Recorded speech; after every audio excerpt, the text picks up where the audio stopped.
Aloha, beautiful people. So today you're going to read book 8.1, The New Civilization, and chapter 13, A New Civilization. Anastasia is sitting beneath the cedar tree, wearing a light gray flaxen dress with her arms around her knees and her head slightly lowered. She was gazing out at a smooth surface of the lake. I didn't go up to her right away. For a while I stood at a distance, observing this recluse, quietly sitting there by the lakeshore. No, that description really doesn't fit Anastasia. The word recluse is better suited to the people who live in modern apartments. People live in these apartments and don't even know their neighbors sharing the same floor. And in footnote it says, in contrast with North American practice, Russian apartment blocks, even the ones that appear massive from the outside, are usually divided into vertical sections, each with its own exterior entrance, stairs, and lift elevator. A given section might have 4 to 6 flats per floor around the stairwell and lift shaft. Hence, there were not very many neighbors sharing the same floor. They walk along the street and couldn't care less about the people they meet, and their attitude is entirely reciprocal. So, while there's nothing frightening in someone living alone, it's a lot more frightening when they're alone amongst people like themselves. And so, even though Anastasia was sitting here alone on the shore of this taiga lake, her heart was beating in unison with millions of human hearts all over the world. Some call her their friend, some their sister, feeling like they're related to her. Because we all are. In the meantime, her soft-spoken words winged their way through the endless flow of information thundering and dundering from TV screens and a host of other media. Her words waft by and people pick them up, and people who catch them may respond with guitar strings and songs, and often with actions. They reunite their life anew.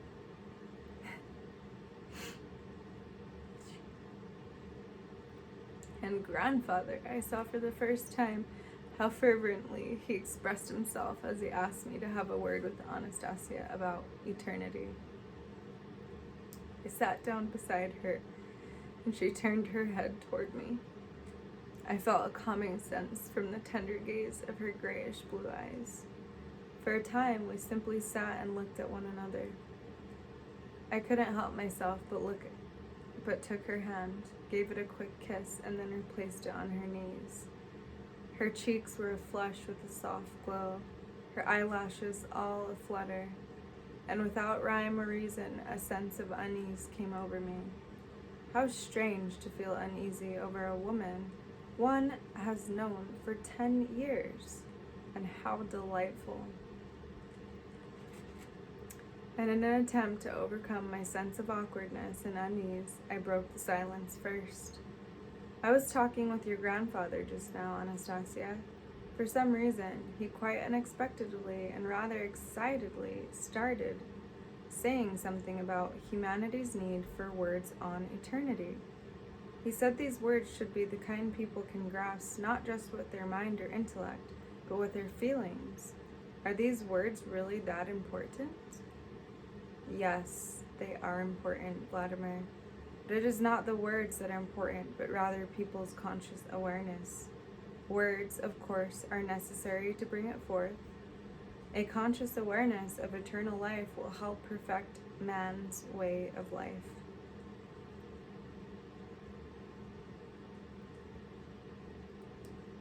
And footnote, as noted earlier, the Russian phrase for way of life is literally image of life. Obraz siuzni. But what connection is there between our way of life and becoming consciously aware of eternity? A direct connection. People today believe that they have only a few decades to live, after which they must leave life behind and disappear into oblivion. Yet, all along, man's life can be eternal. This must be brought out so that everyone, or at least most people, may understand. But you talked about that already, and I've included your words on this subject in several of my books.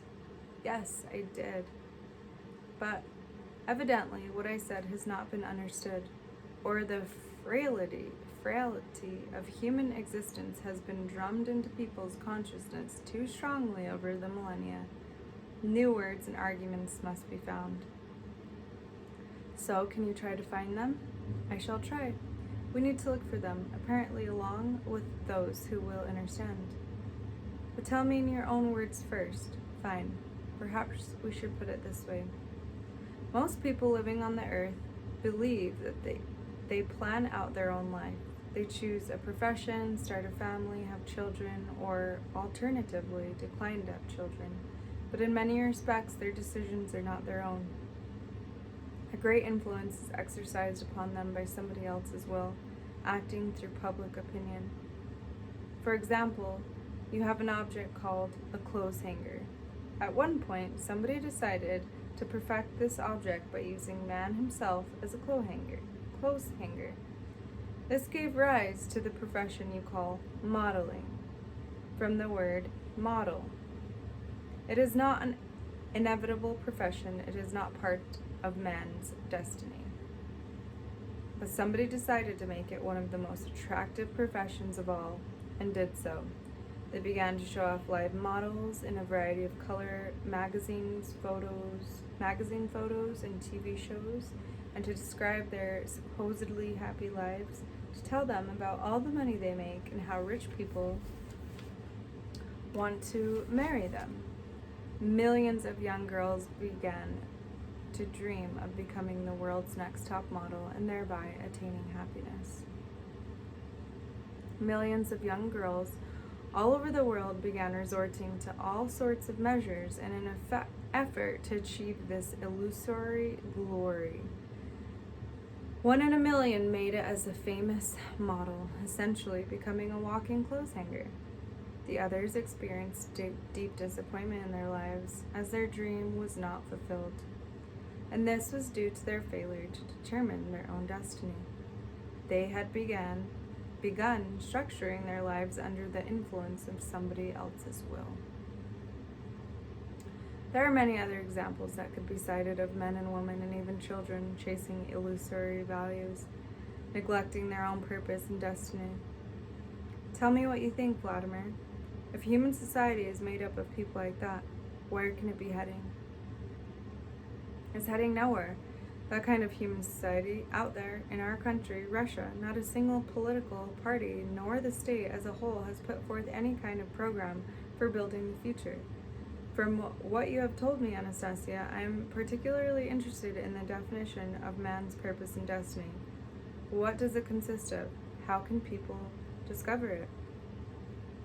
Let your thought, Vladimir, as well as other people's thought, try to grasp hold of God's creations, His program, His dream. But is it really possible, grasping hold of God's dream? I mean, it is possible. After all, He has hid nothing, and still hides nothing from people, from children who are His very own. He has written no scholarly tomes. Everything by example He has shown. And the first thing everyone needs to understand and feel is which of man's deed is to eternity lead. Think for yourself, Vladimir. Why did not God, who created the living and multifaceted world, not create things like the car, the TV, and the spaceship in their present form? Perhaps He simply wasn't up to the job, whereas man is.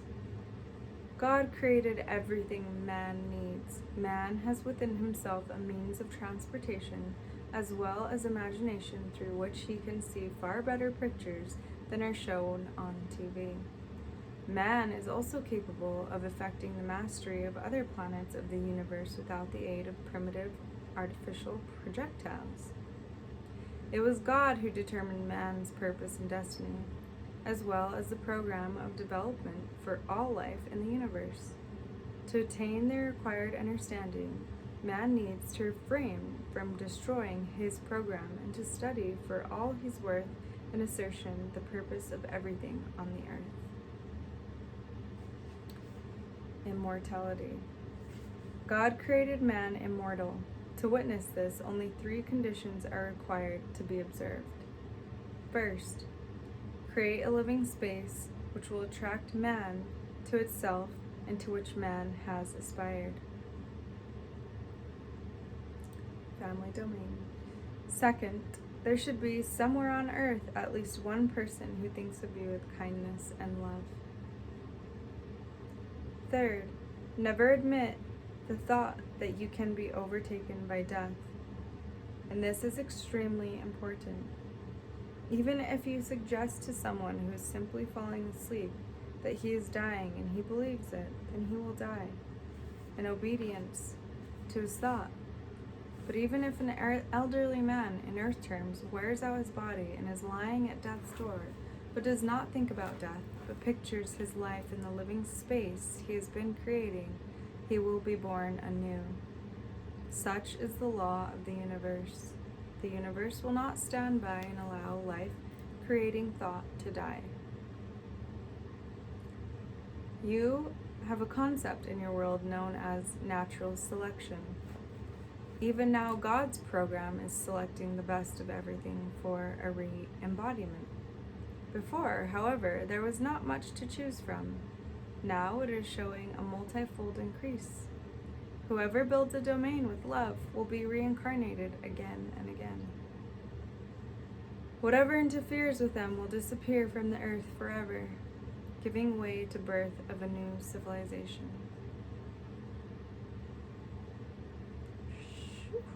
Truth bumps.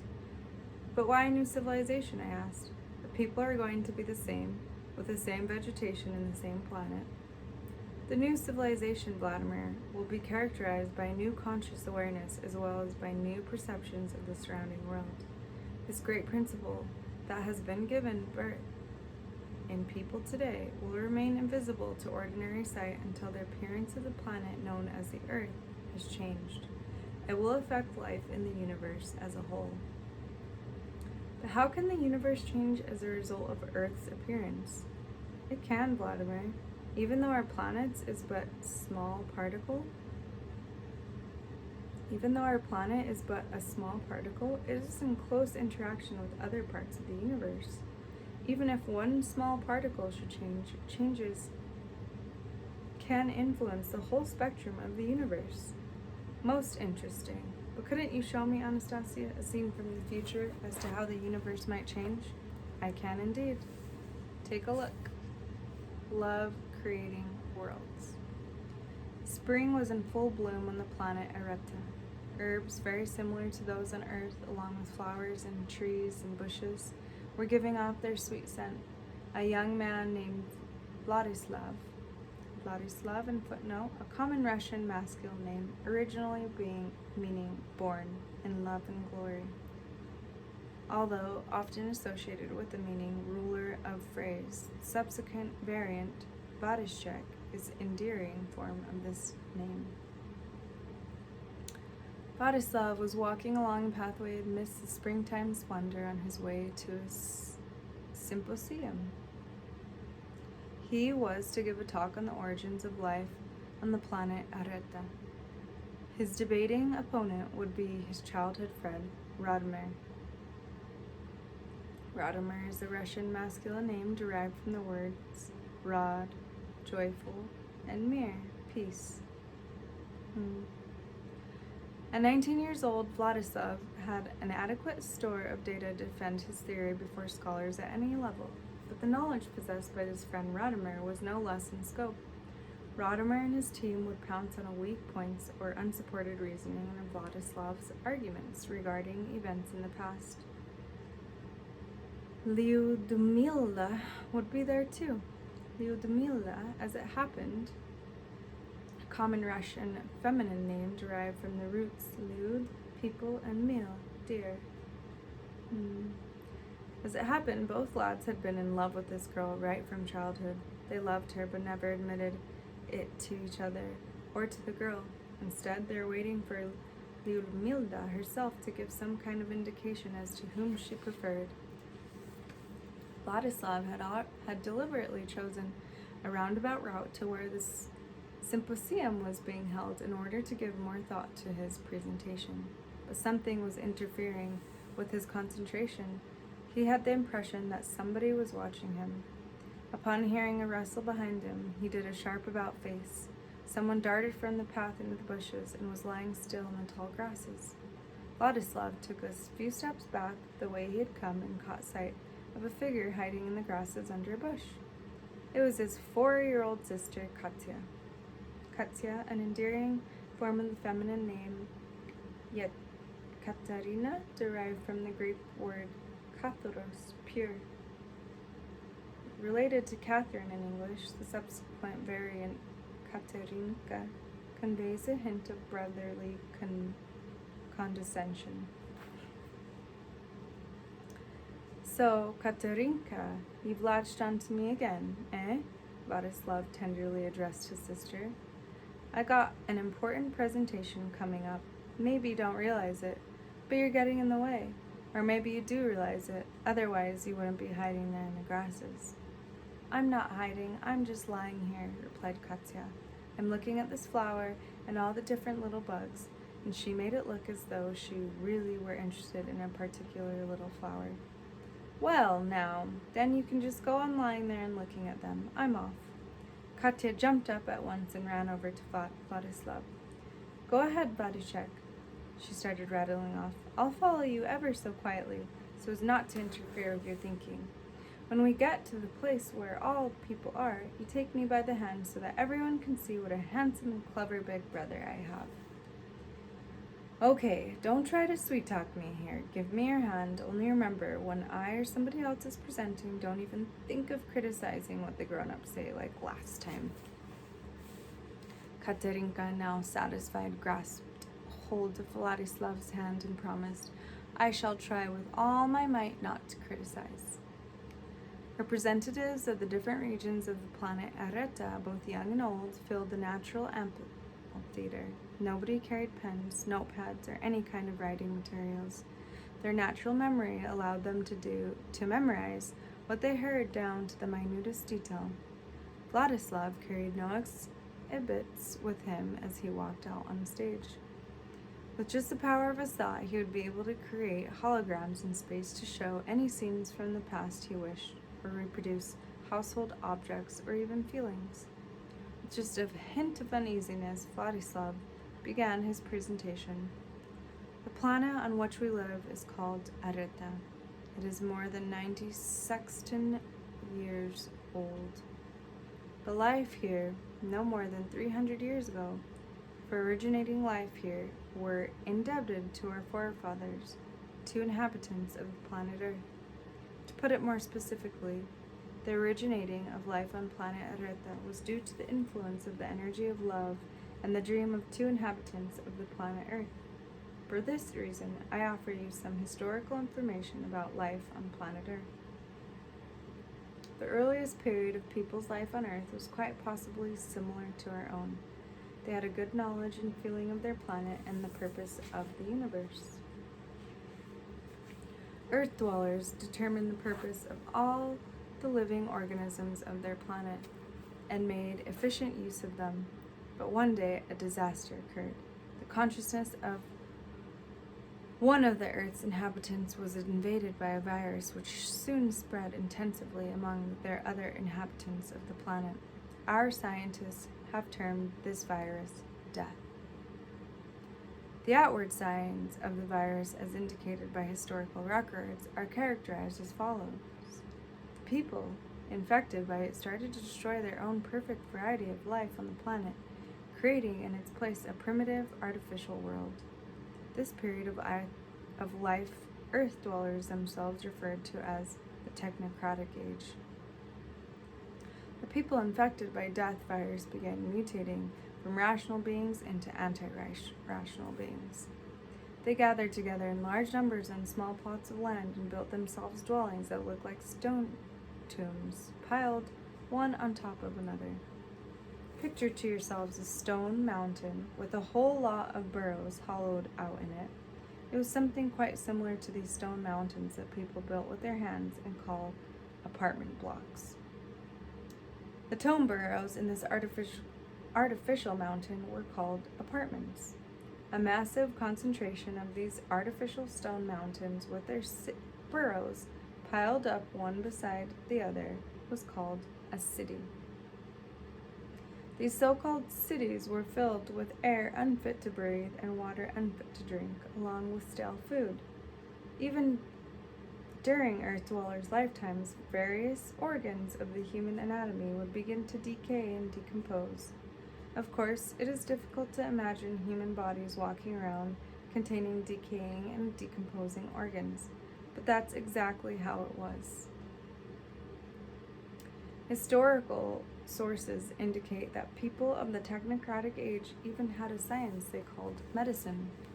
They considered one of the big achievements of this science to be the ability to replace their internal organs. People did not understand that the very existence of such a science proved the inadequacy of their consciousness. It was not only people's flesh that was subject to decomposition, there was intensive degradation of their mind and consciousness too. Their thought slowed down, they even lost the ability to compute sums and invented a calculator. They lost their ability to create holograms in space and invented a device they called a television, a primitive mechanism displaying something like a hologram. They lost the ability to move themselves through space and began building artificial devices known as cars, airplanes, and spaceships. From time to time, certain groups of people would attack other groups and they would kill one another. But most incredible of all, the death virus gave people the notion that they were not eternal, but existed only temporarily in the space they could mentally grasp hold of. More and more, the actions of people of the technocratic age transformed the planet Earth into a foul-smelling, smoke-stench corner of the universe. But the mind of the universe kept waiting for something and refrained from destroying this deleterious place in the galaxy. Stop, please, for a moment. Vladislav's presentation was interrupted by a voice coming from the group of his debating opponents.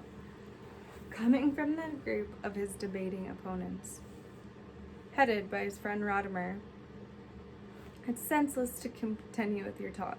It would have been impossible for something like that to happen on the Earth. All right, I shall break off my presentation if you can really prove the improbability of what I said. From among the group of opponents, one young man stood up and argued as follows. We have reliable reports of the existence of religion in our society. Religious treatises talked about the earth of everything growing thereon as being created by the mind of the universe, which they called God. They worshipped him and performed many rituals in his honor. I trust, my dear presenter, that you will not deny that fact.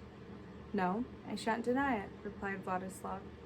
And tell me, how could they perform rituals in honor of their God and at the same time destroy his creations? It would be impossible to do both at the same time. Consequently, these densely populated cities you speak of could not have existed on Earth, and people could not have vowed the water created for them by God, the God they worshipped. In any case, the mind of the universe could not have countenanced such chaos, or he himself could not have been termed a mind. On the contrary, it would call into question any speck of rationality in what he created. Man, first and foremost, what have you to say to this, my honorable presenter? I say that the existence of a mind, especially of the universe, is the union of two great principles, mind and anti-mind. The age of the anti-mind was necessary for the people of the planet Earth, and if you will permit me, in the next part of my presentation, I shall prove the existence of two great principles in man. Fine then, carry on, the young man agreed and sat down. Vladislav continued his presentation, now more confidently. The world of the universe is the union of opposites. Man also reflects this union of opposites within himself. Amidst the incredible chaos that has taken over Earth dwellers' consciousness, all at once there appeared people capable of understanding. These people changed their attitude toward the Earth's creations, but not with words and not through the aid of religious treaties. They began to change their way of life. While not yet fully comprehending the scope of their creation, they refrained to their actions simply as the building of a family domain.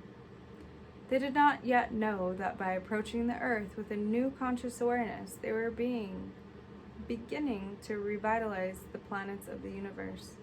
They did not yet know that for them death would no longer exist, or that the children they give birth to would be called gods by their descendants. They were simply building their family domains on the planet Earth. In the meantime, the mind of the universe followed their activities with trembling anticipation, and eventually the day came when all people of the earth began to live in their marvelous domains. And the day came when, look, I shall show you a hologram. It has 2 people in it. In the space in front of the assembly appeared a 3-dimensional earthly landscape. 2 elderly people, a man, a woman, were walking hand in hand along a pathway leading from their domain to a nearby forest. They were clearly more than 100 years old. Evening was coming on, and the sky was filled with still barely noticeable stars. The couple walked up to a cedar tree, and the elderly woman leant her back against it.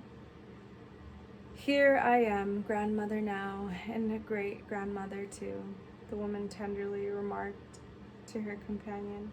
And you're still after me to go for a nighttime walk under a starry sky, just like we did when we were young. But isn't that what you want too? Of course I do, my beloved. He quickly grabbed her by the shoulders, gave her an impetuous hug, and kissed her on the lips. Then he pushed the strap of her dress to one side, bearing her shoulder. The now bright moonlight clearly revealed 3 birthmarks, all in a row on the woman's left shoulder. The man kissed each of these in turn. You are just the same as you were before, my beloved. You are. I never want to part from you. And part we shall not. We shall die and be born anew. We can't afford to be born anew, she said sadly. Just look, there's hardly any free land left on Earth. It's all gardens and domains everywhere you look, and it's possibly our grandchildren won't have enough room. Probably the Creator failed to take this into account when He created the Earth. I don't think so. There is some kind of solution, but we don't know yet what it is. But I am confident that our love cannot be interrupted. You and I shall die to be born again. But where?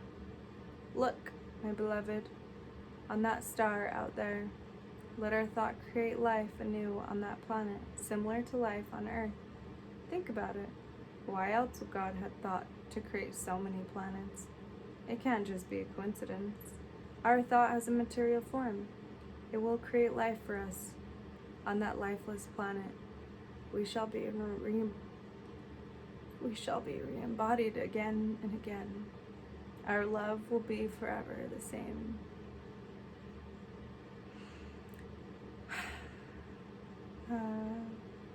Truth bumps.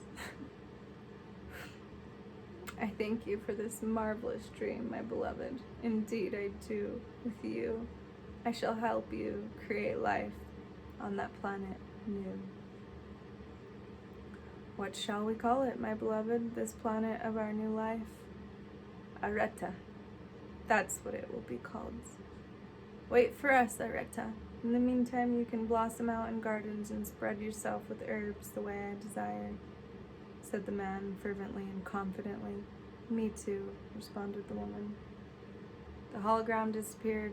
Vladislav bowed to the assembly and stepped off to one side, making his way for his friend and opponent, Rodimer. Rodimer stood in Vladislav's place, glanced around at the gathering, and began to speak. I beg to disagree with my friend.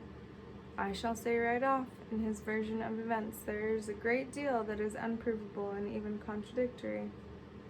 Like my friends here, I cannot believe in the existence of a period in people's history which is so utterly absurd.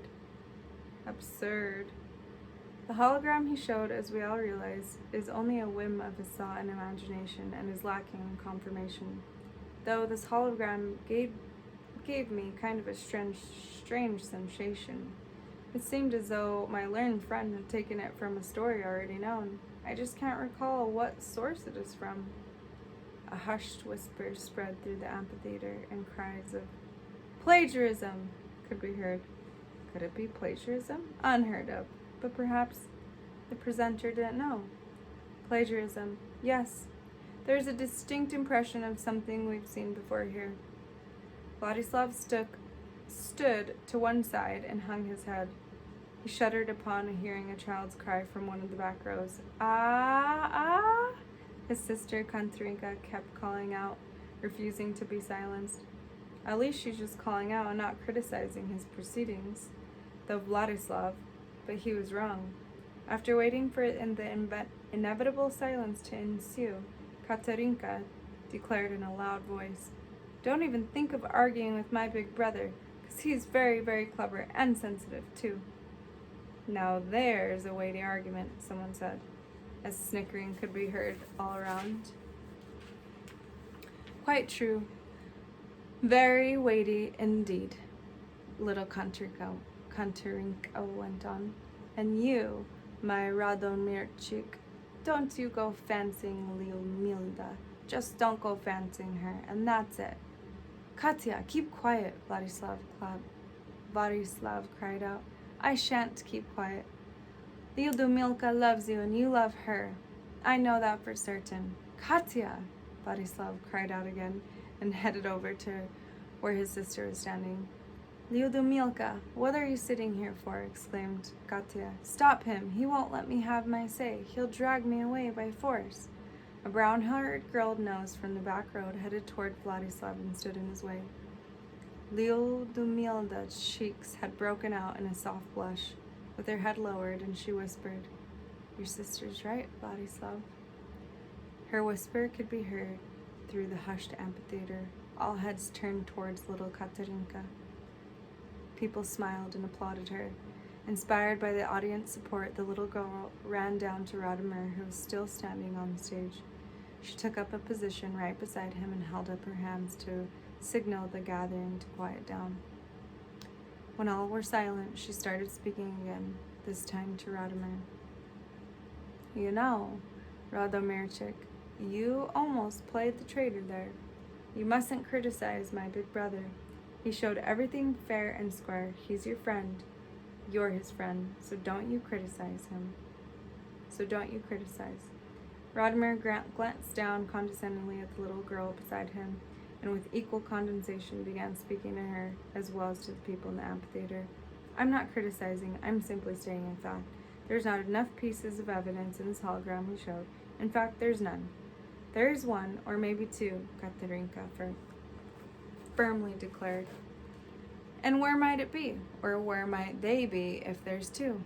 "One of them is me, and the other is you, Radomirchik," the little girl confidently stated.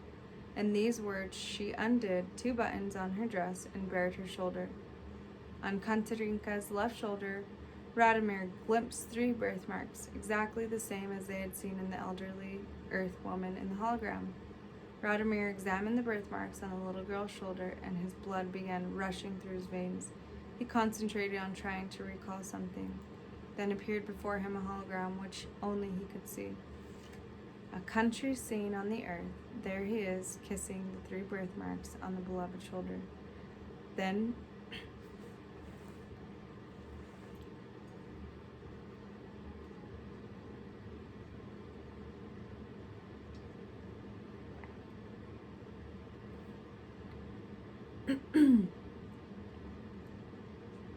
he concentrated on trying to recall something.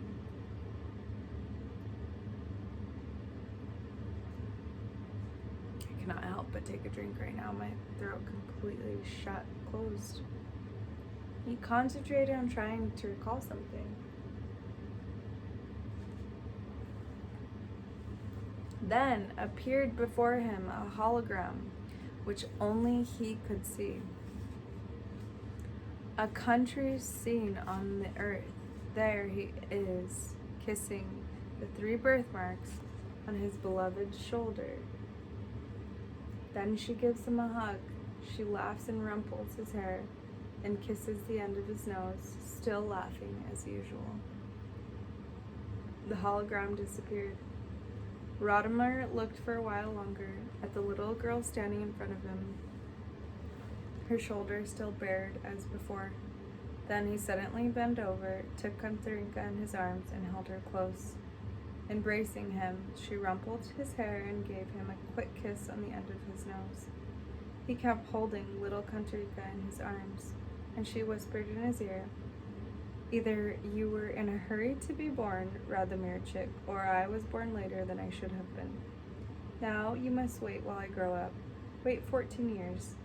You won't be happy with anyone else. I'm your better half." "I shall wait till you grow up, my dear," the lad responded quietly. Exhausted by all the excitement, Katherinka now felt calmed down. She put her little head on Radomir's shoulder and fell into his sleep. He stood there silently before the hushed amphitheater, carefully holding in his arms his bride-to-be. With his mind, he began drawing letters of the alphabet in space. Those assembled read the text of the hologram he created. There is proof in each one of us. Love is infinite and eternal in the universe.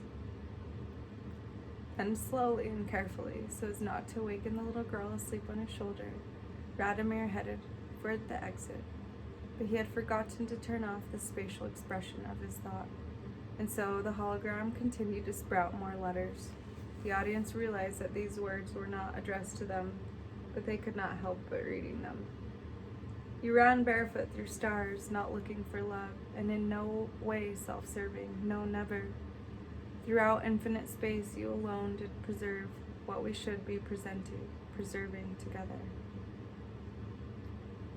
These words were intended for a little girl of the planet Areta, as well as for the Earth Woman, the goddess who had given life to their planet.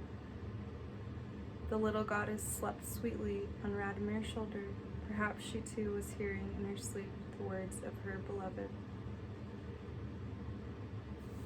That's terrific, Anastasia. That means that when people follow their divine program and give the whole earth a makeover, they will also have the opportunity to resettle on other planets. Of course. Otherwise, the very existence of other planets in the universe would be meaningless. But he has infused everything with great meaning. The love between two people, a dream born in love, is capable of breathing life into any planet.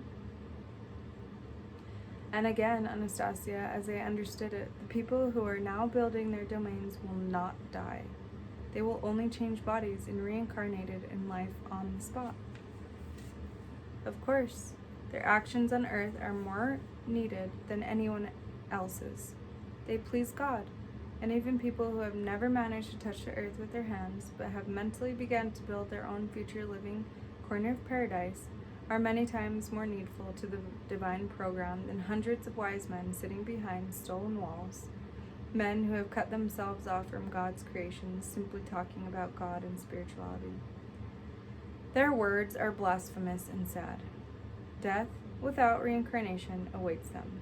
They can look forward to a fearful fate, but far from being God's punishment.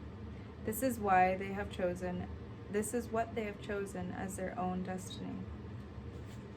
God has shone forth in the universe with a new thought. It is not only a great energy, but a judge as well. Much has been said in treaties and legends about God's judgment. It is now coming softly and invisibly, God's judgment. It touches all the people now living on the planet, and every man will be his own judge. Whoever chooses life and creates living life will be eternal and resemble the grand creator of the universe. Whoever visualizes death in his imagination is doomed to death by his own thought. It seemed as though these words of hers, spoken with a soft and confident tone on the bank of the river, were taken up by the space like an echo over the earth. Over the past 10 years, I've not been the only one who has learned how Anastasia is able to create the future through her thoughts and words.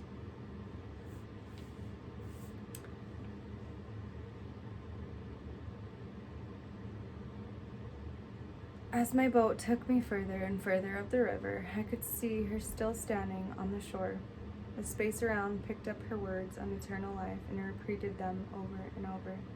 From what galaxies or form, what worlds of the universe? I all at once began to wonder, did Anastasia appear in her earthly likeness and impart a conscious awareness of eternity to the planet Earth? She is not one to lightly toss out words at random turns, and this has been confirmed in real life. And that being the case, my dear readers, I must offer you my heartiest congratulations on your conscious awareness. We shall live forever, co-creating life in the universe, till our next joyful meeting, dear friends. End of part 1.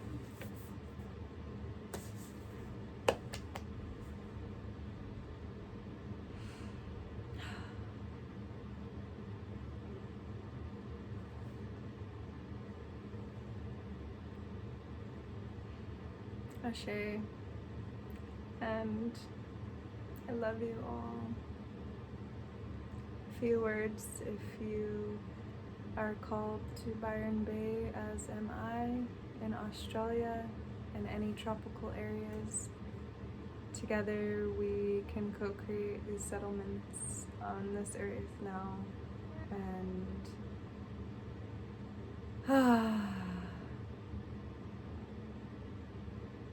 check out the description box below, and also highly suggest the 16-page document and the video. I will link that below as well. Every detail needing to know for creating these family kin domain settlements. And here we go. So yeah, I found land in Byron Bay, and if you are called there too, let us co-create now. Aloha.